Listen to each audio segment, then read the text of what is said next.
I've separated from my husband after 20 years, and yet we've been separated about 5 months, but I'm not able to go fully forward with a divorce. And I can't understand why. I mean, Well, why do you think you need somebody to go right now to the divorce? Well, and I guess I don't. Okay. But I'm asking myself, you would think. So what if we just really accept that you're not ready to do the divorce yet? Like, what if we bring that one really forward, right? Right. Really welcome, really accept, really allow that to be here. Right? So I don't want the marriage. That's clear. But I don't want the divorce. It's not ripe yet. Right. So I'm going to say that that's a really intelligent movement. You know how I know? Because it's what is. And it isn't even your choice because you would choose divorce. It's crazy. I don't know why. I'm trying to intellectualize. I think it's exactly. The understanding is the intellectualizing. That's where I get hung up. Yeah. Instead of actually clarifying. And also, you clearly have an agenda that you're supposed to do divorce. And so that's pressurizing. You're caught up in this place, right? So we can't find what's delicious because you're caught up in a big should that's telling you should divorce this person. Except that's not the step you're on. That's clearly not what's delicious. It's not what's moving. So if we can start to bring that forward and really look at it and really hold it and really bring it forward, we can start to see what is going on there. You want to look at what's going on there? You don't have to do it at all this moment. You can do it in a couple weeks, and or you just sit with it. I'm sure it has to do with some sort of deep pain body that wants me to hold on to something. Sure. To not let go. Yeah. And it's either not letting go of relationship or it's that relationship is creating something, an identity for me. Yeah, right. So do you think, because you did separate, so have you really separated? Yes. Like you don't actually see each other, you don't have sex, you don't connect, you don't... We see each other. We do not live in the same house, so we do not have sex. Okay. And when you see each other, is it just to exchange records, or is it to go out for dinner or see a movie or? It's been more tactical, taking things around the house. We have a common business. We have 3 dogs that are children that are getting shuffled between, joint custody kind of thing. Okay. So those tactical sorts of things is mostly what it is. Okay. So at this point, you haven't fully separated from the identity, and you haven't fully separated from, the business, the dogs, so nothing, so it's not all fully separated yet. Right. Okay. True. Which is why divorce wouldn't be the right action right now. Right? Because you want to settle those dogs into a proper separated space.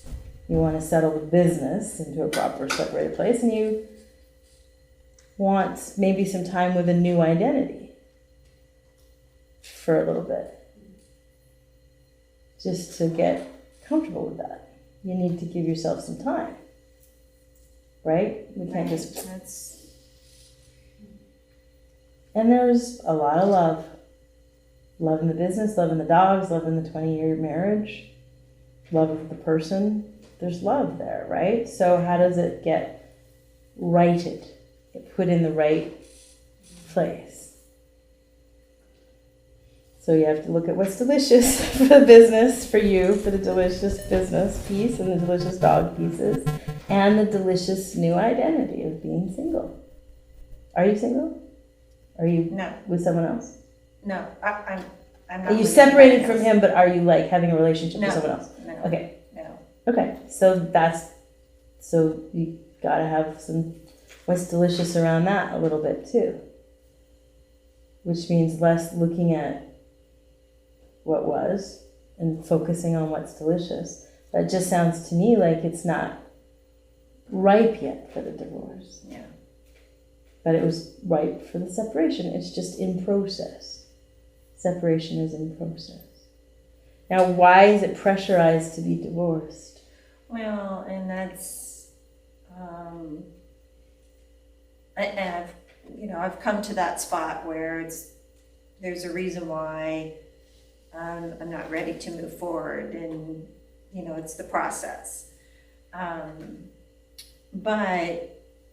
I have a feeling like there are some things like my needing to take care of him. I mean, he's got some illnesses and that making me feel like I should take care of him. There's big morality right there, right? You're pinned up against a morality. Mm-hmm. Yeah, in sickness and in health. Yes. Was the vow. Right? Yes. Right? So you're wanting to get rid of the vows, but he's in sickness. Right. Yeah. And I feel very guilty. I'm taking him to the doctor still. I'm taking him for surgery in a couple of weeks. I mean, it's just. Let's listen for a second in your own self. Is it delicious to not do those things? I think I want to do those things. Great. Okay. So part of the new some of those things. Yeah. I'm getting drawn into probably some of it I do, some of it I don't. So okay. So I think that's good to see is that there's possibly in the new definition, the new identity of single, includes being a friend to your ex-partner. And that's maybe a true movement. And there are aspects of that friendship that include some caretaking. You'll know which because they'll be delicious. Okay. That helps to understand, if I can start thinking in terms of what's delicious to me, then I can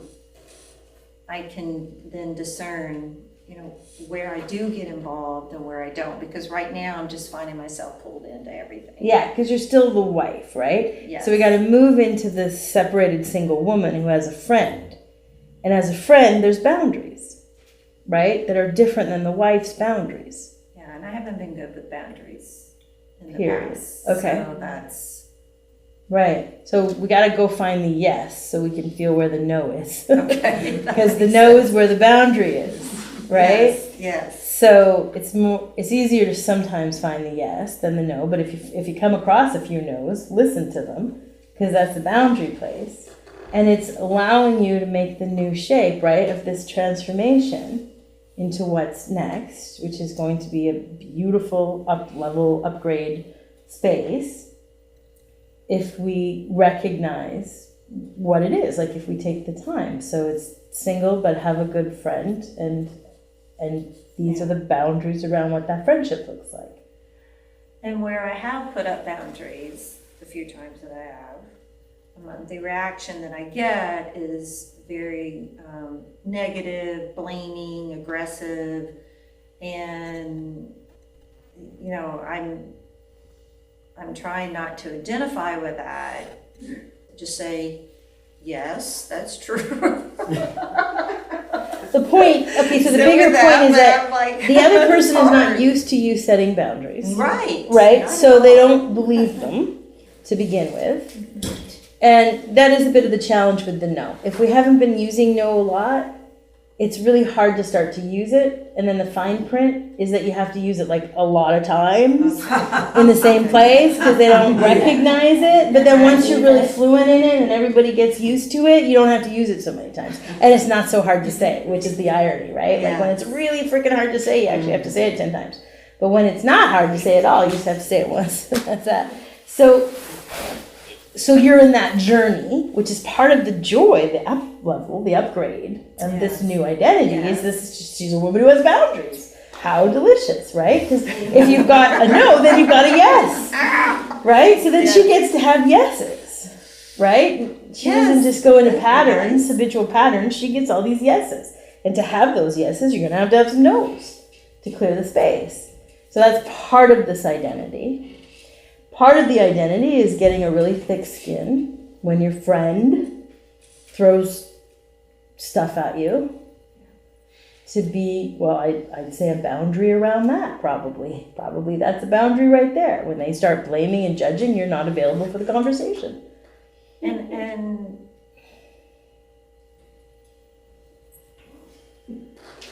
so that's interesting. So a boundary to the conversation, just... You don't have to show up for any conversation that you don't want to be a part of. Mm-hmm. Totally.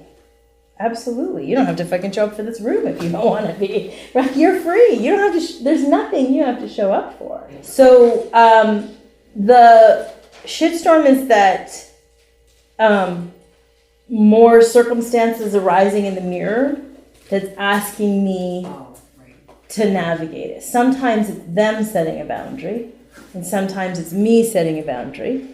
But I'm having to really, really listen. And the reason it's not like a simple, let's just set a boundary. It's like something explodes. And it's like, whoa, how did that explode? And in order for that to not, like, we need to not have that explode anymore. So this needs a boundary. So what I feel like is I have to keep divorcing people. I keep divorcing people. So it's your relationship. Yeah, it feels like I'm divorcing everyone. It's like, but there's not new ones coming in. It's just this like. So you focus there. Yeah, delicious. exactly. But there is this big smile under this, like, right on. And I absolutely focus on the delicious. And I absolutely focus on what that means. And sometimes it's been so sticky, right, with such heartstrings attached to it. And it's so hard to not look at the love or where that, you know, it's such an immense love. And often for all of these people I'm divorcing, it's like, you know, it's like you cannot believe how much I love you. Like, it's like, I can't even explain. I can't even, you know, get you to conceive how much I love you, you know? And I got to go on with my life. And I got to leave you behind, you know, like, and that's just, and it's just, it's so tender and it's so painful and it feels very bruisey in that space, you know, where it's just like, you know, but yeah. And in some of them, the other thing is I have to leave them in the care of someone else, which also is painful. It's like, oh God, I gotta let you be loved by someone else instead of me, you know? And that's hard too, right?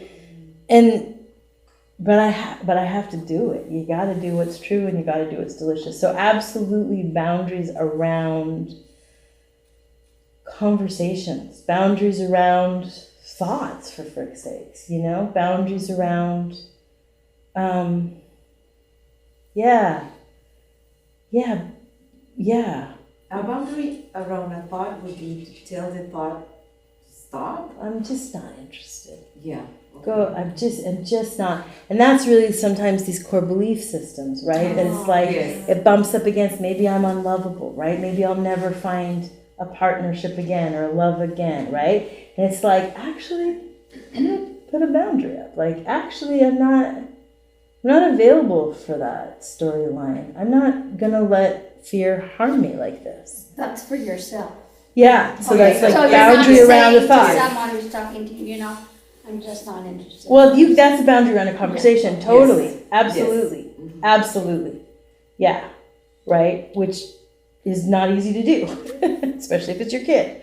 That I'm you're, just not interested in what you're saying. yeah, I can't go there. I can't follow that storyline. Yeah. But yeah, we can have these like really, really like strong yes. Like my yes is to be, you know, to have this single life where I'm entirely loved, entirely desired, I don't know what the system is for you, but like wanted and I'm willing to have those thoughts. I'm willing to have those conversations and that's so there's this kind of that right there is actually a huge part of the upgrade. right there. It's like this internal, like, you can show up in the mirror all you fucking want, but you're not going to trigger me anymore. Kind of when we're really there, when we're really at that place. And that's also accepting that it's not true, right? It's not true. You're not You couldn't, it it's couldn't not that I'm possibly be unlovable true. and all this No. so it's Nope. Was never true.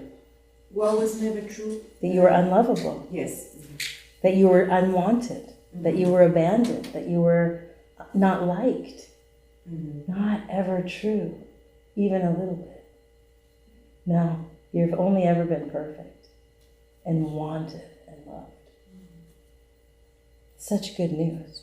Reality. Just to piggyback on her, sometimes I think like life to me is like this phenomenal movie of experience. And then any language is like a cheap subtitle. You know? And you know, if you've ever watched a foreign film and you're like, the scene is like, and then it's like, and she said no. And you're like, God, looked like she said a hell of a lot more than that. And so, just to kind of piggyback on, so to me, sometimes like my thoughts can just be these cheap subtitles for experience. And if I buy into any of them, I kind of look hot tonight, can just be as much of a waste as I look like a piece of poop tonight. Like, they're both cheap subtitles for this thing that I'm having. And so, I guess I'm just commenting if that's okay. It's a great comment because what you're actually talking about is a couple of things. One is, as a human, you're a visceral human. So language continues to be a challenge, right? It's to fit those words on what it is I'm feeling, you know? And to use these words to communicate it to another, right? As a visceral human, that's always, you know, the beauty and uniqueness of this one is that it tends to be visceral. Someone else's uniqueness is very language-based, is very communication-based, and not so visceral. So it's through language that there's sense, and less sense in the being even. But there's sense, it's just that it's in a communication. So I think that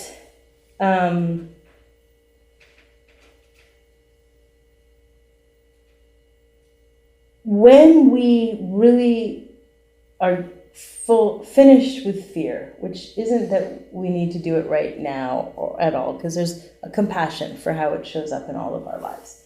But when that fear is just really seen every time it arises, and you know it's not true, right? There's a place where the mind, which is 99% fear, right, actually just drops into the being. And then it's get to be used by the being. And it becomes the actual tool that it is, which is very small, this small little tool. And lots of times from that place, language can just arise. It's just like kind of a mystery, but it's like our being just activated this little movement in there. Or from bouncing up to the intellect, when the mind sits here, it's more like that now we start to use the being more to interpret what's happening, to understand something. You know, it's going to filter more through the being. So it starts to find its right home. And then communication isn't so challenging, or being with what's arising and understanding it isn't so challenging. So a lot of this has to do with little tiny subtle levels of fear, which are belief systems that get tagged in there. You know, that it's a little fearful here, so go up to your head to figure it out, that's a safer place. Or in here, it's, I got it. But it's really vulnerable and unsafe to communicate it out here, right? I might be harmed, I might be abandoned, I might not be liked, right? Like, right? And so there's these little subtle levels that are tagging it in there. I just want to, I think a little piece of clarification. When someone else has set a boundary and it doesn't feel at all like my yes, navigating that one is tricky. It's really tricky. That's up for me right now, as you know. And so, how to stay in that right relationship with what is true and what is yes here when it doesn't seem to be appearing here. Well, here's a mirror. Luckily, the good news is here's a mirror. So the first thing we're going to get right with is how we feel about the improper boundary, right? So how jagged that feels, how heartbreaky that feels, Yeah. our boundary around that boundary, you know, like, Yeah, all of that stuff is right? complicated. And maybe And- it's just an opinion. it's not complicated. It needs to be met. It needs to be seen. It needs to be really honored and welcomed is what it needs, All of that. right? It needs this love. And once that happens and it's seen and it's met and it's loved, then what is right action becomes clearer, which will probably always include their boundary and your right relationship to that person. So they're throwing up boundaries that don't feel like it's great, but the right reaction might be that it's not great in relationship here, but actually this is where we have the same value. And I can be in connection through this value in this way, you know? Or, you know, we have these two values. And then in respect of their boundary, I could connect this way with that value and it respects their boundary. So It's- figuring out what those values are. And you won't figure it out here. You'll figure it out by recognizing this and the pathway will clear. But that this is a mirror, it's pushing on, right? Those belief systems that need to be looked at. And that's once that comes up and is met and loved and welcomed and not needing to be negotiated with or figured out, you know, but just really just loved, just held, just seen, just welcomed. It will, you know, your system will gravitate to the clarity, and it'll create those little pathways for yourself to see where there is real connection on what values you can connect into. Teresa's sister-in-law is going to be a perfect relationship to sit together in meditation, possibly to listen to a movie. Yeah, We do, and it's absolutely right. It's Yeah. it's not discussion kind of relationship. nope, Right now. won't be. It's not where the value meets. Exactly.